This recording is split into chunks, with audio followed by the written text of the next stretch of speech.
The wait is over. The college football playoff is set. Coming into championship weekend, we had 4 undefeated teams. With wins, presumably, those 4 would be a lock for the CFP, right? Wrong.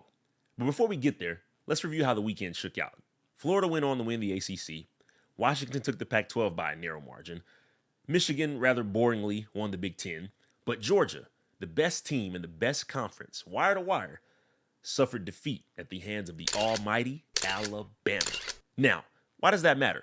I'm glad you asked. Because there was one certain team out there lurking in the shadows that happened to take a trip to Tuscaloosa earlier this year and beat Alabama at home. And that team happens to be the Texas Longhorns. So let's zoom back out for a minute. I know you, like me, heard about the rah-rah that would ensue if somehow, by the hands of the CFP committee, the SEC were not represented in the playoff. And don't get me wrong, I get that. Alabama, they did their thing, so they deserve to be in the fight, right? But let me play devil's advocate for a moment. Where does that leave Georgia? Despite the loss, they were undefeated in regular season play, right?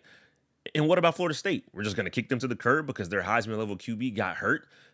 Maybe they wouldn't be a competitive enough suitor for the other locks. And let's talk about Alabama. Yeah, you handled your business against Georgia, but does that catapult you to a top 4 spot all the way from number 8?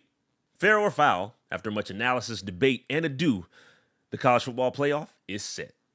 Michigan, Washington, Texas, and Alabama, with undefeated Florida State and them dogs from Georgia on the outside looking in from 5 and 6, respectively.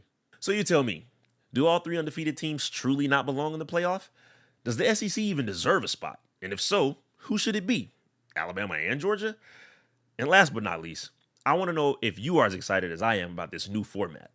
Because I tell you what, if it were in place this year, things would be getting real interesting right about now.